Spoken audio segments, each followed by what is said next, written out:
Dawn light filtered through the dusty windows of a small apartment in Manila as Manny Pacquiao gazed at an old black and white photograph. In it, a young teacher smiled among children in simple uniforms, and among them, a skinny boy with determined eyes who would one day become a world boxing champion. Memories of childhood in General Santos City flooded his mind, times of extreme poverty, when he barely had enough to eat, yet never lacked encouragement from that teacher who believed he could become someone in life. The boxer, his face now marked by years of glorious fights, ran his fingers over the worn surface of the photograph, trying to recall the name of the woman who'd been so important in shaping him. Mrs. Dalisay Magsaysay, he finally remembered, the one who had taught him not just his first letters, but values he would carry throughout his life. Even amid his busy political schedule and the commitments his fame demanded, Manny felt a growing restlessness, a need to personally thank the woman who had planted the first seeds of dreams in his boyhood heart. After a few discreet calls and searches conducted by his team, the information arrived like an unexpected blow. Mrs. Magsaysay, now 85 years old, was living in modest conditions in a nursing home on the outskirts of Manila. Widowed for more than 2 decades and childless, the retired teacher had dedicated her entire life to educating underprivileged children, never accumulating material wealth. Time had been relentless, and now she struggled with health problems. Almost forgotten by the system she had served with such dedication, the face of the pugilist, accustomed to maintaining composure even in the most challenging moments in the ring, contorted in an expression of sorrow. How could someone so special end her days like this, without the recognition she deserved?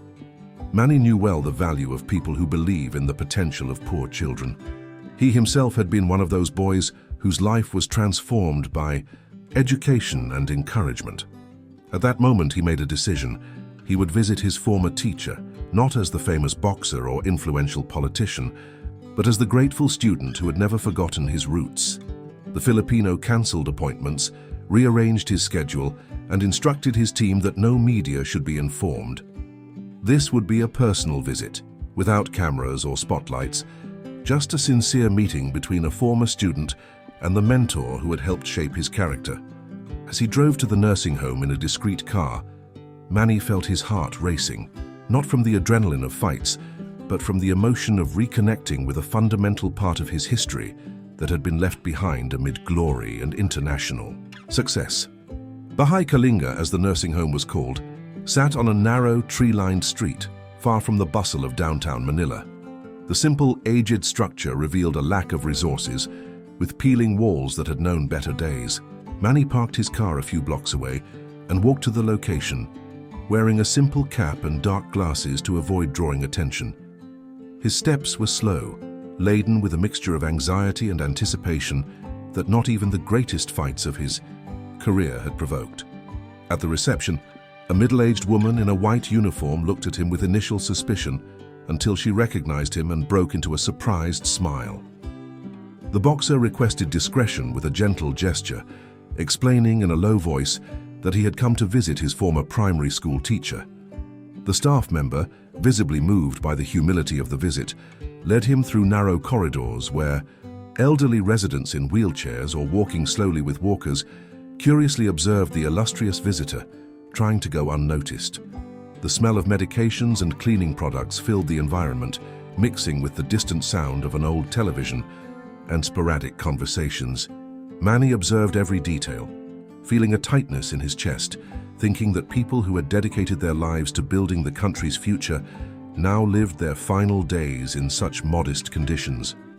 The corridor walls displayed some faded photographs and handicrafts made by residents, small touches of life and color amid the institutional simplicity.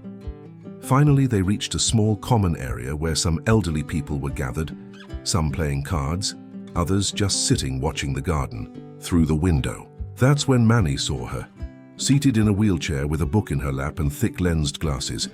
Mrs. Magsaysay was thinner and more fragile than in his memories, her hair completely white and tied in a simple bun. But there was still something in her countenance that conveyed the same dignity and gentleness he remembered from childhood. For a moment, time seemed to freeze, and the world boxing champion felt again like the poor boy from General Santos City, eager to impress his teacher. With his heart racing, Manny approached slowly as the staff member stepped away to give them privacy. The elderly woman looked up from her book, adjusting her glasses to better see the visitor now standing before her. Recognition was not immediate, but when her tired eyes finally identified the familiar features of her former student, a glow of surprise and emotion lit up her wrinkled face. No words needed to be spoken. The trembling smile that formed on Mrs. Magsaysay's lips was worth more than 1,000 speeches.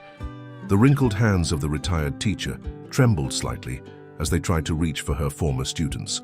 Manny knelt respectfully before her, gently holding those fingers that had once guided his to form his first letters. The emotion was palpable, creating a moment of silent connection that transcended words. The elderly woman touched the boxer's face with maternal tenderness, as if wanting to make sure he wasn't an illusion, while discreet tears ran down her time-marked cheeks. Other residents and staff watched the scene from a distance, many recognizing the famous visitor, but respecting the privacy of the encounter. Manny formally introduced himself, reminding Mrs. Magsaysay that he had been her student at the small school in General Santos City so many years ago.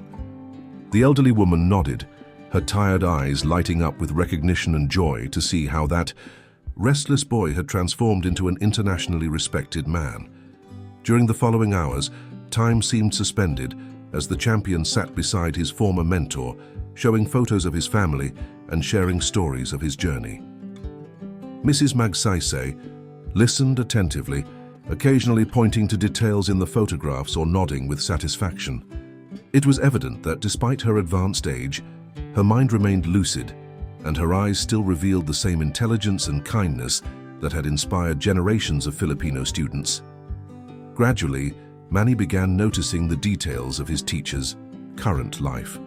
The small, simple room she shared with another elderly woman, the few carefully organized personal belongings, the medications lined up on the bedside table.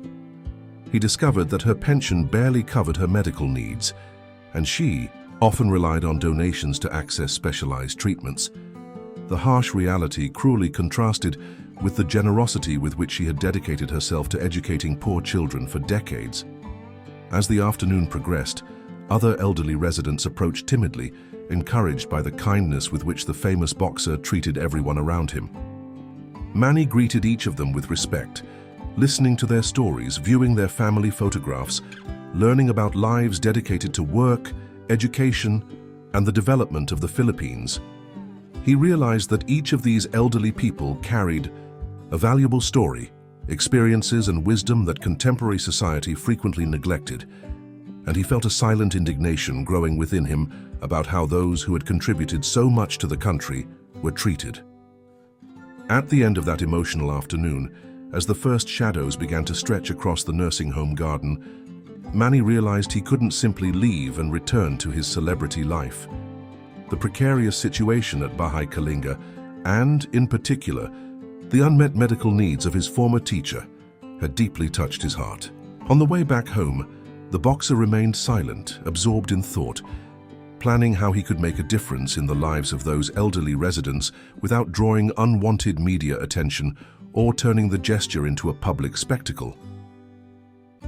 Next morning, a private medical team discreetly arrived at the nursing home, bringing modern equipment and specialized medications. Following Manny's precise instructions, the professionals conducted complete checkups on all residents, prioritizing Mrs. Magsaysay, whose cardiac and joint problems required immediate attention.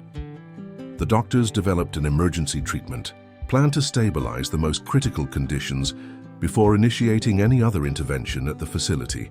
Health first, then structure. Manny had been emphatic about this priority. Only after stabilizing the most urgent medical cases about 2 weeks later did construction materials begin arriving at the back of the nursing home. A team of workers arrived to begin repairs on the leaking roof, the deficient electrical system, and the adapted bathrooms that had long needed renovation. The administrator of Bahay Kalinga, Mr. Bayani Estrella, a dedicated man who had struggled for years to keep the place functioning with minimal resources, could not contain tears of gratitude upon realizing the extent of this unexpected help. As the structural improvements gradually progressed, Manny kept himself informed from a distance, receiving daily reports on the progress of the work and the health status of the residents. His schedule remained full of political commitments and public appearances, but his thoughts frequently returned to the nursing home and Mrs. Magsaysay. In his rare, free moments, the boxer researched public policies for the elderly in other countries, seeking inspiration for possible legislative projects that could improve the situation of Filipino retirees in a broader and more sustainable way.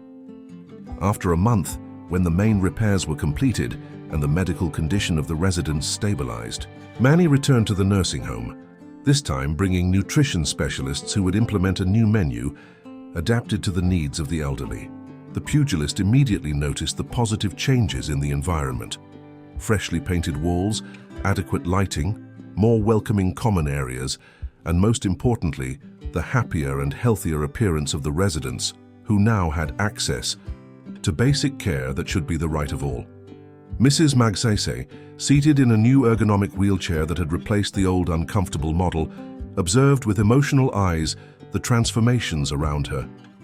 Her room now had an adjustable hospital bed that relieved her back pain, and the appropriate medications had significantly improved her cardiac condition.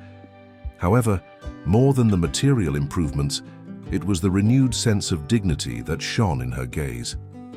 When Manny approached to greet her, the elderly woman held his hands with surprising strength for someone of her age and physical condition. During this second visit, the boxer took time to speak individually with each resident, getting to know their stories and specific needs better.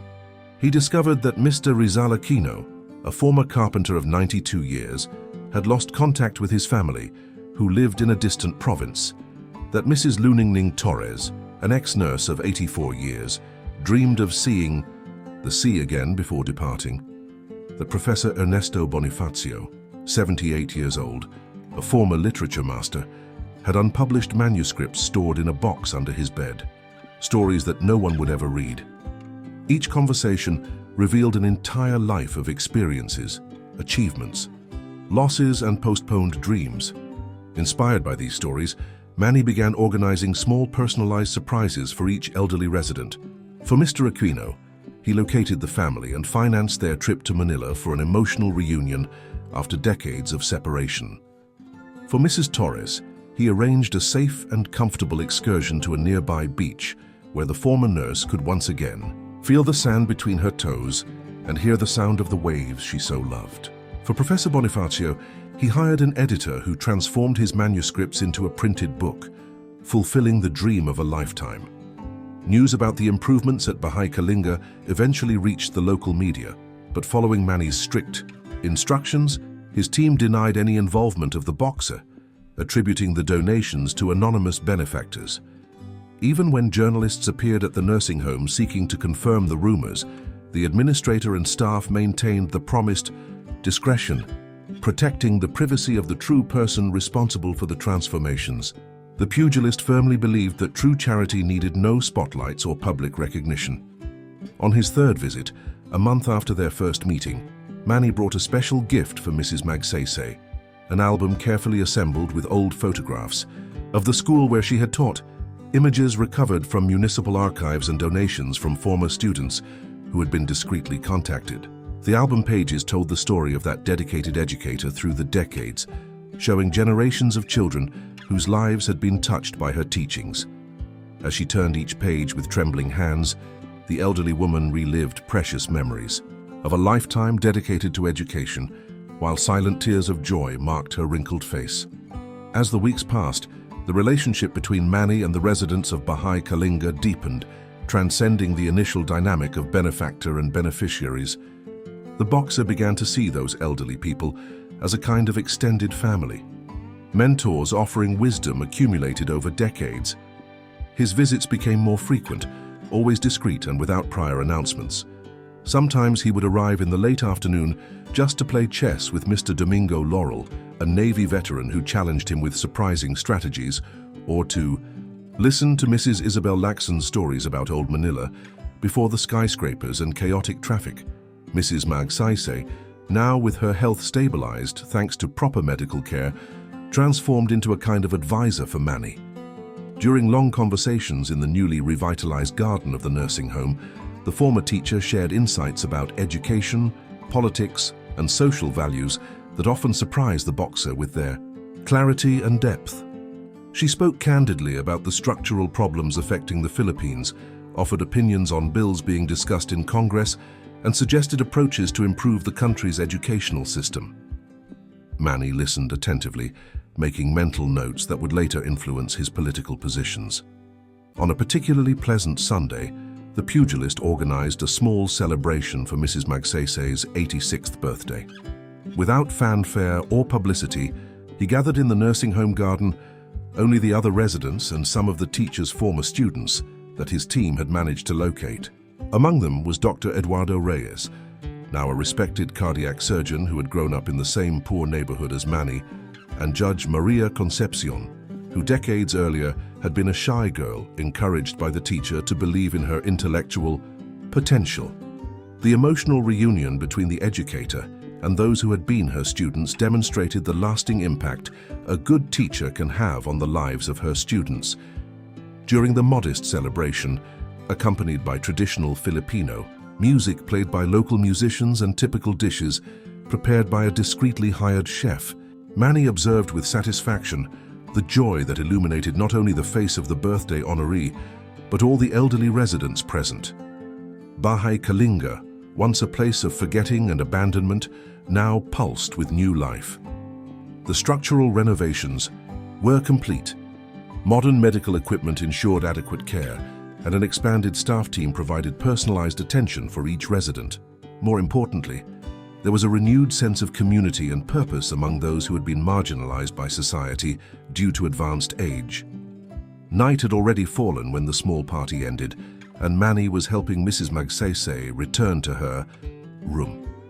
On the way, the elderly woman asked to stop a moment in the corridor, now decorated with photographs of the residents at different moments of their lives, an initiative of the boxer to celebrate the individual stories of each one. In front of a photo of her youth, where she appeared surrounded by smiling students, the former teacher looked deeply into the eyes of her now famous former student and whispered words of gratitude that touched the pugilist's heart more profoundly than any ovation from crowds in the stadiums where he had fought. The impact of Manny's actions at Bahay Kalinga soon began to extend beyond the walls of the nursing home. Inspired by the transformation of the place, neighbors and merchants from the region began to voluntarily offer their services and products. The owner of the nearby bakery started delivering fresh bread every morning. Students from a local university organized weekly visits to read books and newspapers to elderly residents with vision problems. A group of retired musicians began presenting small concerts on Sundays in the newly revitalized garden. What had begun as an individual gesture of gratitude organically transformed into a community movement of appreciation for the elderly. Meanwhile, without revealing his personal connection to the case, Manny used his political influence to discreetly propose improvements in legislation related to the rights of the elderly in the Philippines. In meetings with other legislators, he shared studies on successful models of geriatric care in other countries and advocated for increases in pensions and better access to specialized health services. Carefully, he separated his private philanthropic activities from his legislative work, avoiding any appearance of conflict of interest. Although his personal experience at Bahay Kalinga deeply informed his understanding of the real needs of Filipino elderly. His sincere and well-founded approach, free from grandiloquence or seeking spotlights, won important allies for the cause, even among traditional political adversaries. On a rainy afternoon, 3 months after his first visit to the nursing home, Manny arrived at Bahay Kalinga to find Mrs. Magsaysay engaged in an activity that surprised him. The former teacher, seated in her wheelchair at a table in the common room, was informally conducting literacy classes for the younger staff members of the nursing home who had not had the opportunity to complete their studies. With patience and method, the elderly woman taught reading and basic mathematics during the attendants' work breaks, keeping alive her educational vocation even at 85 years old. Observing the scene discreetly, The boxer felt a wave of emotion upon realizing that his former mentor, even with physical limitations, continued to transform lives through education.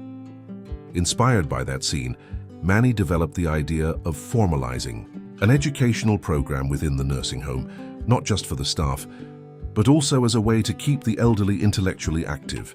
He consulted specialists in adult education and gerontology, and soon implemented the Dalisay Continuing Learning Program, named in honor of Mrs. Magsaysay. The initiative allowed the residents themselves to share their knowledge and skills.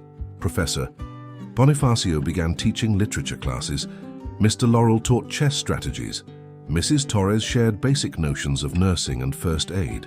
The program quickly became a model, attracting visits from administrators of other nursing homes interested in replicating the experience. Mrs. Magsaysay's health, though stabilized, remained fragile due to her advanced age. On a particularly difficult morning, when cardiac problems forced her to remain on bed rest, Manny cancelled all his appointments to be by her side. Seated next to the elderly woman's bed, the boxer held her wrinkled hand as she slept intermittently, occasionally, waking to smile upon seeing that her former student remained there. In those moments of shared vulnerability, the relationship between them transcended conventional categories. It was no longer just a former student and his teacher, nor a benefactor and his protege, but two human beings connected by a deep bond of mutual respect and affection that defied the barriers of age, social status, and circumstances.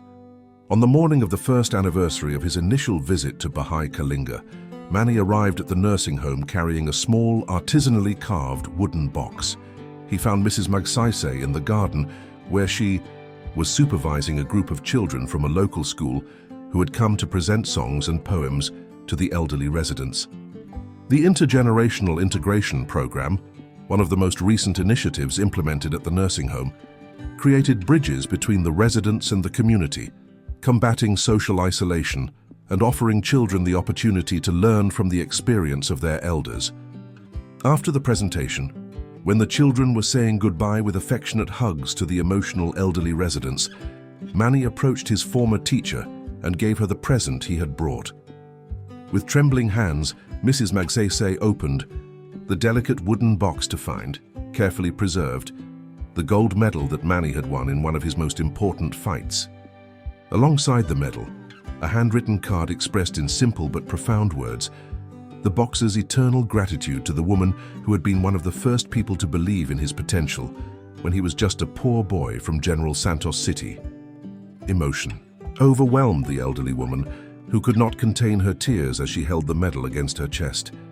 The other residents and staff witnessing the scene were also moved by that symbolic gesture. One of the country's most prestigious athletes, acknowledging that his success had been built on the foundations laid by a humble primary school teacher. Mrs. Magsaysay tried to refuse the gift, saying it was too valuable, but Manny gently insisted, explaining that no material achievement could compare to the value of the teachings and confidence she had placed in him decades ago. That same afternoon, seated under the shade of a leafy tree in the renovated garden of the nursing home, the former teacher and her ex-student talked about transformations and legacies. Mrs. Magsaysay shared her joy at seeing how Baha'i Kalinga had become a place of dignity and hope, not just for current residents, but as a model inspiring changes in other similar institutions throughout the country. Manny's discreet but persistent work had triggered a movement larger than himself, sensitizing Philippine society to the importance of valuing and respecting its elderly, the guardians of collective memory and wisdom. As the year progressed, despite efforts to maintain anonymity, investigative journalists began connecting the dots. A persistent reporter from GMA Network had noticed the pattern of Manny's discreet visits to the nursing home and eventually published a respectful article about the boxer's involvement with Baha'i Kalinga. The story quickly gained national attention, not as a scandal, but as an inspiring example of gratitude and social responsibility. Public opinion, far from criticizing the initial secrecy, admired the humility and sincerity with which Manny had conducted his philanthropic work, reinforcing his image as a man who had not forgotten his roots despite international success. When the sun began to set, painting Manila's sky with orange hues, Manny and Mrs. Magsaysay remained side by side in contemplative silence. They no longer needed words to express what they felt, the mutual gratitude, the deep respect, the certainty that each act of kindness, however small it might seem, has the potential to trigger waves of transformation that extend far beyond what was initially imagined. There, in the tranquil garden of a nursing home that had been reborn from neglect, a world boxing champion and a retired teacher shared the serene understanding that true human bonds, those that resist time and circumstances, are woven not with threads of gold or fame, but with the invisible and indestructible threads of compassion, recognition, and unconditional love. If you like this story, leave a like and subscribe to our channel so you don't miss the next stories.